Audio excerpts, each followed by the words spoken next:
escrito: rogo, pois, aos presbíteros que há entre vós, eu, presbítero como eles, e testemunha dos sofrimentos de Cristo, e ainda coparticipante da glória que há de ser revelada.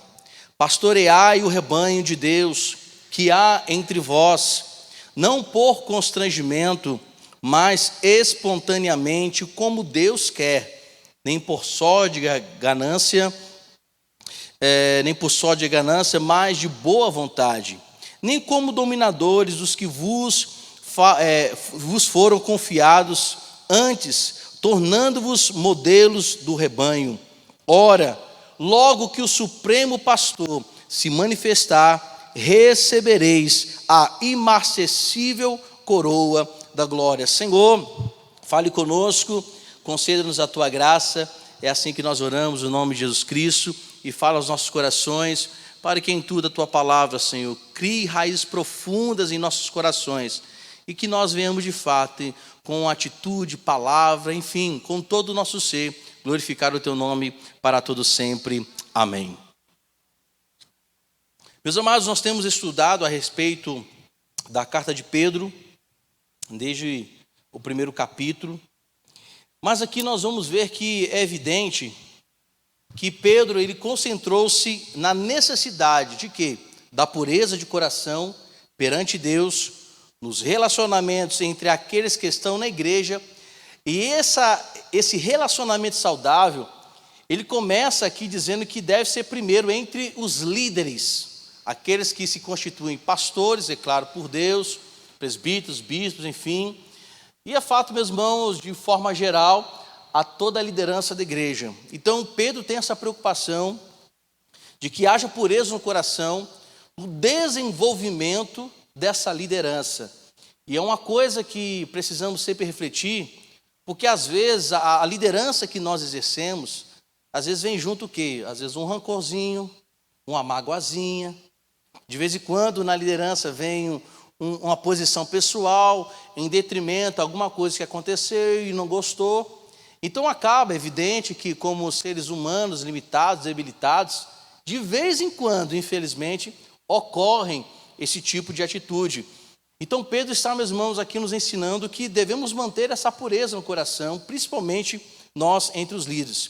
Então Pedro, interessante que ele falando sobre essa pureza no meio dos presbíteros, anciãos, que eram responsáveis pelo conselho, pela liderança, pelo saudável pastoreio entre a igreja. Observe que ele se coloca no meio, ele não fala de fora, ele se coloca no meio deles. Tanto é que ele diz: olha, eu estou nesse meio, eu sou parte desse pessoal que estou falando, então eu sou presbítero juntamente com eles. Essa pureza não se aplica apenas a quem estou falando, mas essa pureza também se aplica à minha pessoa. Esses dias eu estava comentando, que eu acho que os irmãos já sabem dessa frase que eu vou falar, ou se não sabem, acabam sabendo, ou relembram o que eu falei, que quando eu estudava no seminário, o reitor do seminário se chamava Orlando, e ele sempre dizia para nós: olha, nós temos a velha mania de dizer que temos que pregar o que nós vivemos. Perfeito. Mas ele diz o seguinte: se você, que é um pastor, um pregador, não tem vivido o que você está pregando, Deus fará você viver o que você prega. Por que ele disse isso? Para que o pregador, o pastor, o líder, sinta de fato na carne o peso daquilo que ele está ensinando. Então Pedro se coloca no meio deles. Ele não está, meus irmãos, dizendo assim: olha, vocês que são os problemáticos, vocês que precisam manter pureza. Ele fala: eu também, como Pedro, presbítero. E eu acho interessante que ele não se eleva aqui dizendo: eu sou um apóstolo, eu andei com Jesus, eu sou o cara. Ele fala: não, eu estou no meio desse também. Então ele se coloca no meio dessas orientações que são dadas na sua carta. E mostra os presbíteros, meus irmãos, que devem ser o quê? Exemplos para o rebanho. Olha só o que diz o verso de número 3, é o que também nós lemos. Ele diz: olha, que nós não devemos ser eles como dominadores, que foram confiados antes, os presbíteros, os líderes, precisam ser o quê, irmãos? Exemplo para o seu rebanho. Então, aquela questão de dizer assim, não, muitos falam assim, não olha para mim não, olha para Jesus, não me observe, observe Jesus. E a gente até pensa que quando Paulo diz, sede, os meus imitadores como eu sou de Cristo, parece que Paulo é arrogante, não é não? Paulo está se sentindo alguma pessoa melhor do que os outros, mas não. Ele está dizendo, olha, o exemplo que eu recebi, que de fato é de Cristo, é o maior exemplo que nós temos, deve ser a nossa maior referência. O reflexo que devemos ter para o mundo deve ser o reflexo de Cristo e não de mim mesmo, é claro.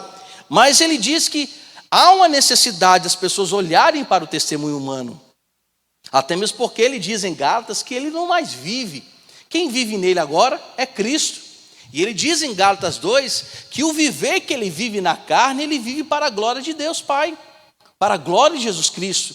Então, meus irmãos, essa ideia que às vezes nós temos, é claro que não de forma de glória, de exaltação, mas você, nós, eu e você, precisamos dizer a pessoas, olha, me imitem na oração, me imitem no testemunho. E esse é um desafio para nós nos dias de hoje, como crentes. Dizer assim, meu irmão, pode me imitar? Porque eu sou imitador de Cristo? E essa é a pergunta que eu deixo para cada um de nós.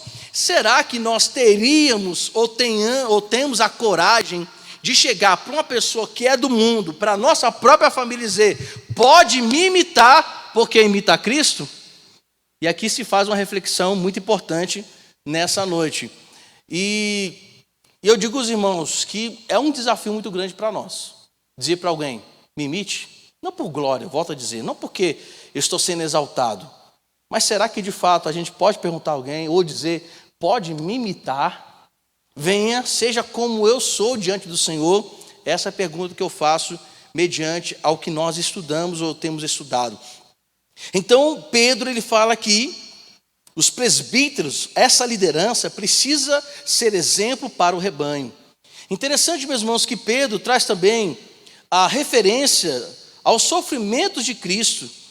E para que o quê? Para que eles possam lembrar, que esses presbíteros possam lembrar, que assim como Cristo se dispôs a sofrer por cada um de nós, por eles, o presbítero, o líder, da mesma maneira, deve estar pronto para suportar dificuldades e sofrimentos por aqueles que estão em suas igrejas. Aí a gente esbarra num problema seríssimo que nós temos no dia de hoje. Pastores mercantilistas. Pastores com o interesse não de pastorear, mas de usurpar tudo que a ovelha tem. Vocês conhecem alguma igreja, algum pastor que é dessa maneira? Que a única preocupação é usurpar tudo que o membro tem. É tirar a última gota que tiver. Então a gente percebe, vendo o exemplo de Cristo, o que Cristo foi para nós. A gente vê exemplo que Paulo escreveu nos Filipenses, que ele não usurpa ser como Deus, ele se faz nessa forma humilhante de ser humano, para servir, porque de fato ele não veio para ser servido, mas para servir. Ser o exemplo maior de ser servo. E ele mostra, meus irmãos, essa característica do cristão. O cristão, o líder, na verdade, precisa exercer a sua liderança em serviço, e não, meus irmãos, em usurpação. É evidente, é claro, que o pastor que vive de forma integral, como nós aqui da igreja, temos a semeadura que a igreja nos dá para que possamos desempenhar o nosso papel como pastor. Contudo, meus irmãos, isso também não nos dá o direito de usurpar, de querer tirar. A verdade é que o serviço que nós prestamos como líderes deve ter Cristo como exemplo desse serviço. E por isso que eu acho interessante que quando Pedro coloca, que quando ele menciona o sofrimento de Cristo, é justamente isso. O exemplo maior de sofrimento por pessoas, por ovelhas, pessoas desgarradas, sem merecimento nenhum, pecadores, blasfemos muitas vezes. Olha o que Cristo disse na cruz. Jesus Cristo não disse na cruz, Pai, acaba com esse povo porque o negócio está feio para esse povo. Mas disse, não, Senhor, perdoa-lhes, porque o quê? Eles não sabem o que fazem. Então esse sofrimento que Pedro coloca, que é o exemplo que o presbítero, a liderança precisa tomar é justamente isso, para que ele possa suportar dificuldades e sofrimentos por aqueles que estão na igreja. E é evidente, meus irmãos, que aonde se torna de fato a característica daqueles que foram chamados por Deus para serem pastores. É evidente que o pastor, ele pode sofrer problema de ansiedade? Pode, porque é ser humano. Como disse um dia o pastor Anderson Firmino aqui, quando ele estava dando uma palestra, um seminário para líderes, disse, olha, o médico que é cardiologista, ele pode ter problema de coração? Pode. O ortopedista pode ter problema com os membros do corpo, com problema de enfim, tendinite ou outras? Pode. A pessoa que estudou para ser dentista, ele pode ter problema nos dentes? Pode.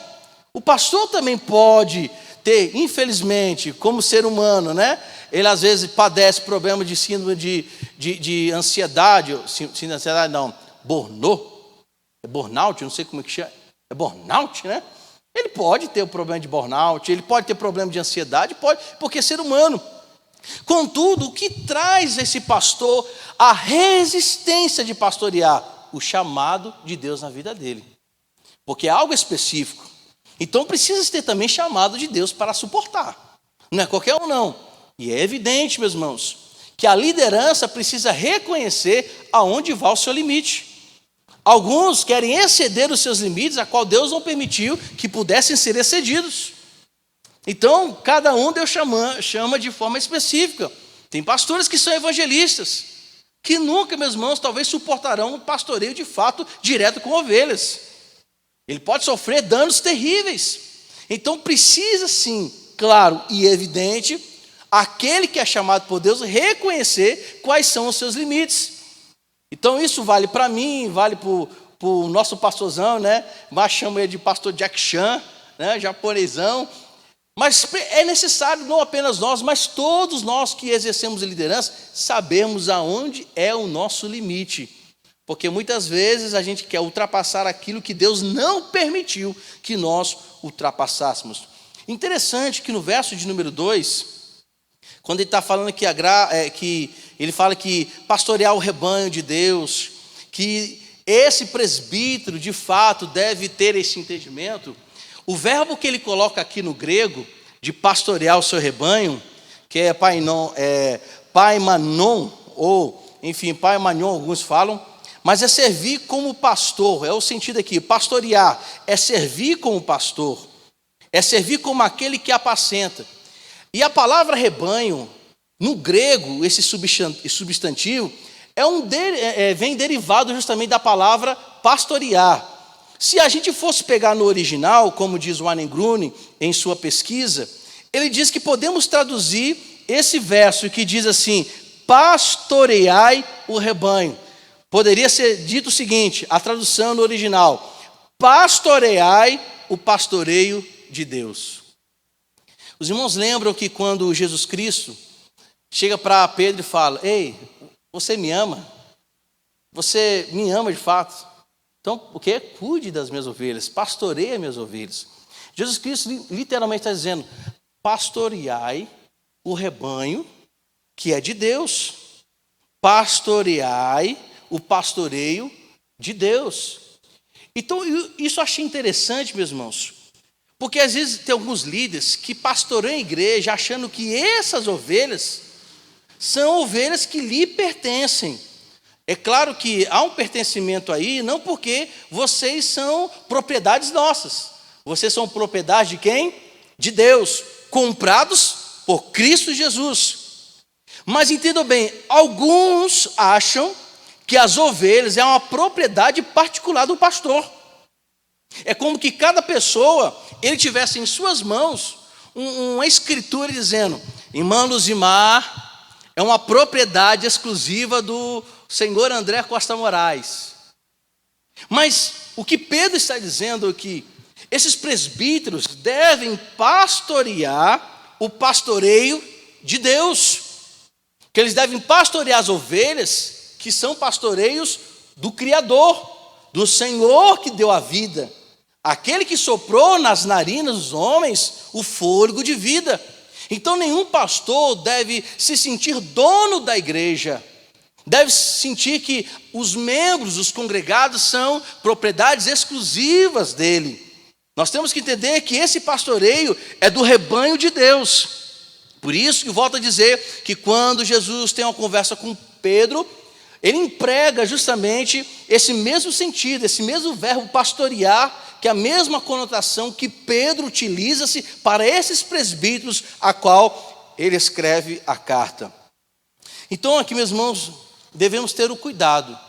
É evidente que nem todos aqui, têm o chamado de ser pastores, mas isso para aqueles que não são pastores, são palavras de atenção. E eu digo para os irmãos que estão em casa também. Isso tudo tem que ser observado no pastor que lhe pastoreia. Saber se o pastoreio é feito porque ele pastoreia o rebanho de Deus, o pastoreio do Pai, e não a propriedade particular dele. Então a gente vê a severidade que Pedro traz no seu estudo, na sua carta, a respeito disso. Interessante que Gruden coloca o seguinte a respeito disso, que é justamente quando ele fala sobre a ganância, a arrogância, a maneira que muitos às vezes exercem o seu pastoreio. Ele diz que a ganância e o interesse egoísta, ou seja, eu pastorear apenas com o próprio desejo meu, está tão próximo do coração humano, que especialmente nessa obra, é preciso estar sempre atento ao risco de sua influência. Influência de quê? Não do pastoreio do pastor, mas da ganância e o interesse egoísta que esse presbítero, que esse pastor ou líder exerce sobre o seu rebanho. E ele tem que tomar cuidado, porque sabemos muito bem, meus irmãos, que a ganância, que atrelado ao orgulho, a soberba, precede o quê? Queda. Eu conheci, eu não vou falar o nome aqui por questões éticas, na minha adolescência, meus irmãos, quando eu estava ali em Volta Redonda, na cidade onde eu nasci, em determinada igreja, tinha um pastor que há muitos anos pastoreava essa igreja. O sistema não era congregacional, era um sistema deles episcopal. E chegou um tempo, meus irmãos, que ele se sentiu tão dono da igreja, que quando ele ficou já velhinho para se aposentar, no bom sentido, ser jubilado, foi ele quem determinou quem haveria de fato pastorear no lugar dele. Só que ele colocou não uma pessoa com chamado, ele colocou uma pessoa que pudesse manipulá-lo, e a partir dessa manipulação continuar sendo o dono, entre aspas, da igreja. Ao que a gente vê, a igreja, quando tomou conhecimento desse fato, o que fez? Mesmo sendo no sistema episcopal, a igreja se reuniu. Os membros se reuniram, porque não viram o interesse do pastoreio. Havia uma ganância, havia um problema seríssimo no seu coração de um interesse egoísta, porque a igreja é enorme, a igreja é grande, meus irmãos, um patrimônio assim fora do comum. Mas o interesse dele não era pastorear, era continuar usando, usurpando para se ter um auto-enriquecimento. Então, por isso que Grune coloca aqui que a ganância e o egoísmo se encontram, às vezes, bem perto do coração, e esse pastor, esse líder, precisa tomar muito cuidado, estar muito atento, para que ele não sofra a influência desses sentimentos. Então, por isso que Pedro, no verso de número 3, o que ele vai expressar aí? Vamos ler. Que a forma que esse líder precisa exercer a sua liderança, o seu pastoreio, deve ser como, meus irmãos? Que não deve ser nem como dominadores dos que vos foram confiados. Antes, qual deve ser o sentimento, a ação? Tornando-vos modelos do rebanho. Observe que Pedro, ele está tirando aqui o foco da motivação íntima e está dirigindo esses versos ao comportamento exterior desse presbítero ou desse líder. Então, o que ele está expondo aqui, meus irmãos, a esses presbíteros? Que tem a ganância, às vezes, de poder sobre outros e, principalmente, quer exercer um domínio. O sentido aqui da palavra dominar é o mesmo sentido que tem no original, que é aquele que tem o prazer de exercer uma autoridade procurando aumentá-la, conservá-la e ostentá-la. Então esse é o sentido da palavra dominar, é dominar exercendo não a autoridade, entre aspas, mas exercendo até o medo de pastorear, para que essas ovelhas não o respeitem, no bom sentido, mas possam ter medo dele. E ano passado nós tivemos uma experiência assim, né, quando a gente foi resolver uma certa situação, e a gente percebeu que uns amados, ele exercia um pastoreio na igreja de imposição, não era o respeito no sentido de foi conquistado, que foi produzido no coração dos irmãos.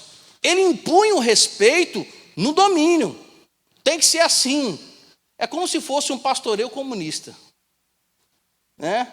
A pessoa não tinha liberdade nem de falar. A expressão que ele usava para essa congregação era: se vocês virem contra mim, vocês vão morrer. Terrível isso, né, irmãos? É terrível isso. Ele dizia isso abertamente: quem for contra mim vai morrer. Ele tinha o costume de fazer a lista de quem ia morrer. Não é terrível isso. Os irmãos, às vezes, porque não era ensinada a palavra de Deus, é aquela questão que a Bíblia fala: o povo perece porque lhe falta o quê? Conhecimento. Aí vem a importância da escola bíblica dominical. Aí vem a importância do curso de doutrina. Porque quando a gente conhece a palavra, a gente não é levado por ventos de doutrinas falsas.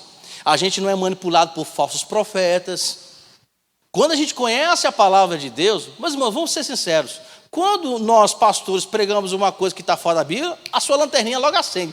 Pim! Eita, pastor fala um negócio que não está na Bíblia.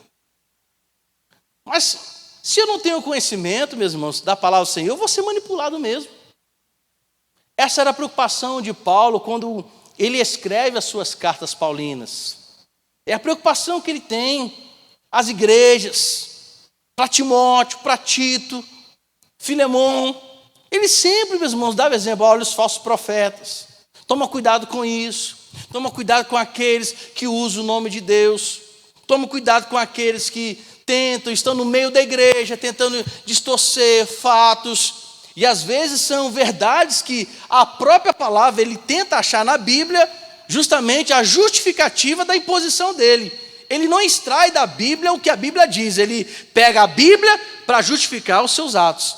Mas conhecendo a palavra, e esse conhecimento aqui não é apenas experimental, enfim, não é apenas o conhecimento mesmo, é a experiência desse conhecimento. E quando a gente de fato sabe a palavra do Senhor, dificilmente, não vou dizer aqui que a gente nunca vai ser, mas dificilmente nós somos, meus irmãos, ludibriados por palavras que são de fato distorcidas por essas pessoas. Então, é esse tipo de coisa que Pedro ensina. Olha, vocês não devem de forma nenhuma ser esses dominadores que impõem e o interesse de ostentar, conservar essa autoridade ou tentar aumentá-la. Então esse governo é um governo de força, de subjugar pessoas. E eles sempre transmitem essa ideia de que os membros são empregados dele e ele é o patrão desses membros. Então nós temos que tomar cuidado para não cairmos justamente até mesmo no exagero de autoridade que eles impõem sobre a igreja. E são coisas que não são bíblicas, não são coisas de Deus, mas coisas totalmente do diabo. Aí o que Aune Gruden coloca, a seguinte frase, já estamos terminando, meus irmãos. Todos os que ocupam cargos na liderança na igreja devem compreender que a exigência de viver uma vida digna, de ser imitada, não é opcional, é uma parte importante do trabalho, embora tal responsabilidade pode ser desafiadora. Ou seja, viver de forma digna, meus irmãos, não é uma opção para quem lidera. Não é uma coisa que eu vou escolher ser bom agora. Agora eu vou escolher ser exemplo. Não, isso não é opção. O Aune Gruden diz que isso não está na prateleira para ser escolhida. Deve ser o comprometimento, o dever que ele precisa gerar no meio da sua congregação. Paulo expressa, meus irmãos, algo interessante quando ele está escrevendo na sua carta, 2 Coríntios, capítulo 2, verso 16, quando ele está falando sobre ministérios ali. Ele diz que a Bíblia ali fala: Deus se opõe aos arrogantes, mas dá graça aos humildes. Ou seja, o ministério não pode ser exercido com arrogância, nem com soberba, nem com pretensões, escusas, nem com interesses pessoais. Se existe algum interesse pessoal nele, é o interesse pessoal de que as pessoas alcancem Cristo. Então, se existe algum interesse pessoal, é claro que eu tenho um interesse pessoal na igreja. Qual é o meu interesse pessoal? Que os irmãos cresçam espiritualmente. É um bom interesse, mas não interesses escusos, com segundas intenções, levando a igreja a ser escrava do pastor. Se devemos ser escravos de alguém, precisamos ser escravos de Cristo.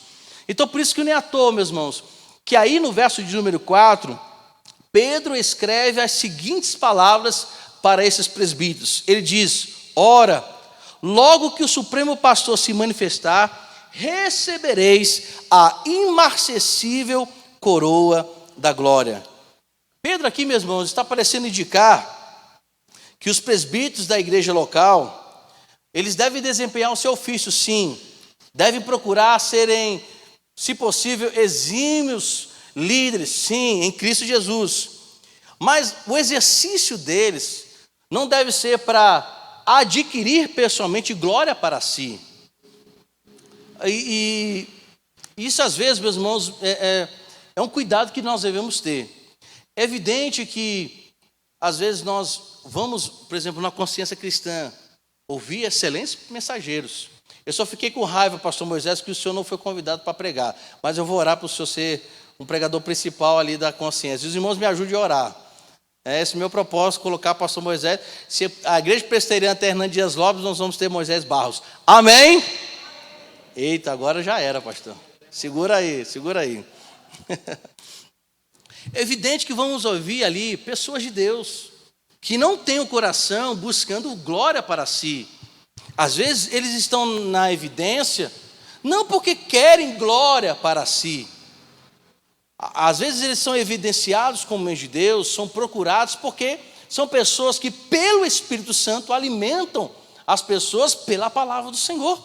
Então, quando existe esse alimento, é evidente que será convidado, procurarão, estar com eles. Isso é uma evidência.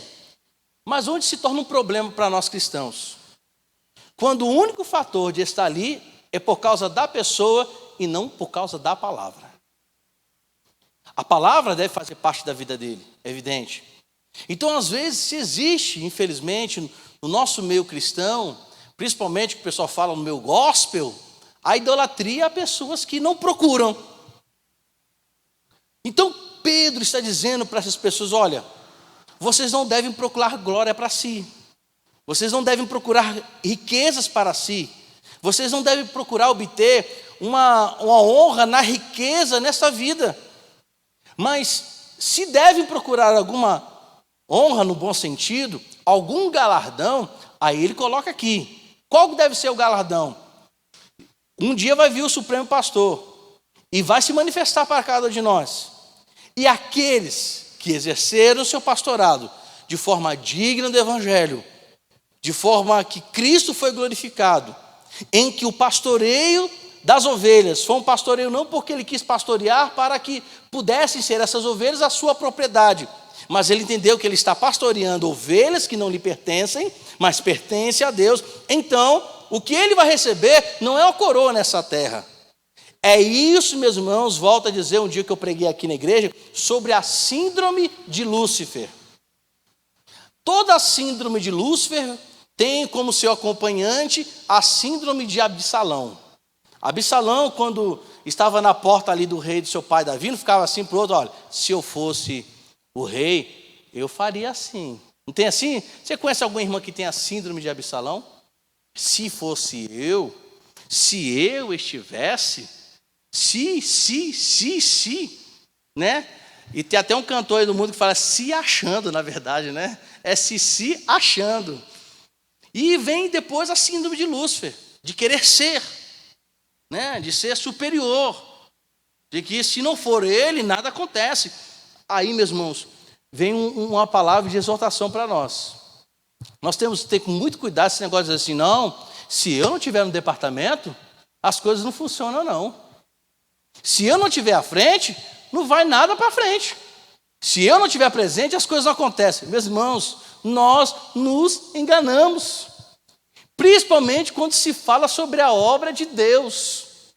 Principalmente quando estamos falando sobre as coisas divinas. A verdade é, como em uma das lições de escola bíblica que nós aprendemos, nós somos o quê? Mordomos. Nada temos, não existe o meu ministério, apesar que nós temos essa linguagem que é importante a gente começar a corrigir, né? Ao meu ministério. Na verdade, não existe meu ministério. Quem distribui, como diz Paulo aos Efésios, é o Espírito Santo quem dá. Quem distribui os dons, como Paulo escreve em Coríntios, também fala em Romanos sobre outros dons, é o Espírito Santo. A verdade é que nós não temos nada. Nada é nosso, tudo é de Deus. Aí a gente parte para o ponto da igreja aqui, 100 anos. Pastores foram, um dia também vou passar, não sei quando. Mas por que a igreja permanece? Porque não é de fato o pastor que mantém a igreja de pé. É Cristo Jesus, como Paulo escreve aos Colossenses. Ele é o cabeça da igreja. E o que nós somos, meus irmãos? Instrumentos nesse meio. Nós somos instrumentos de Deus. Se nós não andarmos na linha, ele vai falar, meu filho, aqui não existe negócio de cadeira cativa não, porque a gente pensa assim, fulano, o seu lugar está ali na igreja. Se ele não tem vida com Deus, o lugar foi ocupado. Aí eu digo, sinto muito. O reino de Deus é assim. O reino de Deus não existe lugar cativo. Temos lugares para trabalho, temos muito trabalho na igreja, graças a Deus. O que não falta aqui na igreja é trabalho. Por isso que nosso nome é trabalho, de toda a igreja, o sobrenome é hora extra. E meu terceiro sobrenome, né, aprendi a dar trabalho para os outros também. Irmã Luzimar, tem coisa. Irmã Luzimar, dando trabalho para a senhora, né, minha irmã? Mas a senhora vai receber um galardão muito grande. Então, meus irmãos, olha a sensibilidade que Pedro, ele expõe em sua carta. Olha, não se preocupa não. Vocês não procuram glória humana não. A recompensa de vocês é mais do que especial. É uma recompensa imperecível. E essa recompensa imperecível é o quê? É coroa de glória. E essa você verá quando? Quando Cristo voltar. Essa é a coroa de glória. Vamos receber de Deus.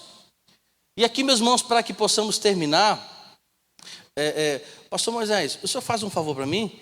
O senhor puxa aquela mesinha para a irmã que estará fazendo ato, por favor, para adiantar, por gentileza? Então observe bem, meus amados. Uma coisa que precisamos observar para terminar. Não queiramos buscar glórias aqui. Não queiramos ser ovacionados. É evidente que é muito importante quando pessoas reconhecem o nosso trabalho. Isso nos dá um estímulo. É verdade ou não é? Mas quando o nosso trabalho não é reconhecido, a gente vai ter que ficar emburrado? Com cara feia? Quem é que nos vê trabalhando? Nos escondidos. Quando ninguém vê. Quando ninguém sabe o que está acontecendo. Quem é que de fato precisa ver as nossas obras? O Pai Celestial. Por isso que Paulo escrevendo em Efésios fala, olha, vocês não devem agradar homens não, meu filho. Agradem o Senhor. Então, meus amados, se ninguém te vê, se ninguém observa, se ninguém chama pelo seu nome, fique tranquilo. Fique sossegado. A sua coroa, o seu galardão, quem vai lhe dar é o Supremo, Soberano, Glorioso, Majestoso, Dominador, aquele que tem toda autoridade nos céus e na terra, será Cristo Jesus. É o maior reconhecimento, porque o reconhecimento humano passa. E a gente vê isso estampado aonde? Nessas questões humanas, a fama humana. Olha para time de futebol. Se o jogador joga bem, é aplaudido, seu nome é gritado. Se no outro jogo ele não jogar nada, será vaiado. Mas com Jesus não tem esse negócio de mudança não, porque um dos atributos de Jesus Cristo é imutabilidade. Ele não muda, por isso que ele é eterno também, como Deus. Né? Antes de todas as coisas existirem, ele já era Deus. Então Jesus Cristo tem esse negócio de ficar mudando, não. Então, meus amados, a nossa coroa, o nosso galardão, ele é celestial. Por isso que devemos trabalhar, sendo observado ou não, sendo, no bom sentido, entendo que é muito bom ser reconhecido pelo trabalho. Volto a dizer, quero ser enfático, isso gera estímulo. Mas o nosso estímulo não está porque as pessoas nos reconhecem. Está porque, em primeiro lugar, trabalhamos para o eterno. Trabalhamos para a obra, para Cristo. E é dele que, de fato, vem o nosso galardão. Que o Senhor nos abençoe. Que o Senhor, com a sua infinita misericórdia, meus irmãos, seja sobre nós. E volto a dizer, façamos tudo de forma decente, digna, de forma que glorifiquemos o nome do Senhor. Porque é isso que Pedro escreve a esses presbíteros. E eu quero que você aplique em seu coração. Tudo que você fizer de fato, faça de forma excelente. Não procurando para si glória, não procurando, nós procuramos tendo evidências. Se queremos ser evidenciados no mundo, é porque queremos que Cristo seja evidenciado na nossa vida no mundo. Se alguém precisa brilhar, mesmo que a gente, no bom sentido, brilhe para o mundo, que não seja o nosso brilho, mas seja o brilho de Cristo na nossa vida, em todas as pessoas. Amém? Vamos colocar em pé, vamos orar agradecendo ao Senhor.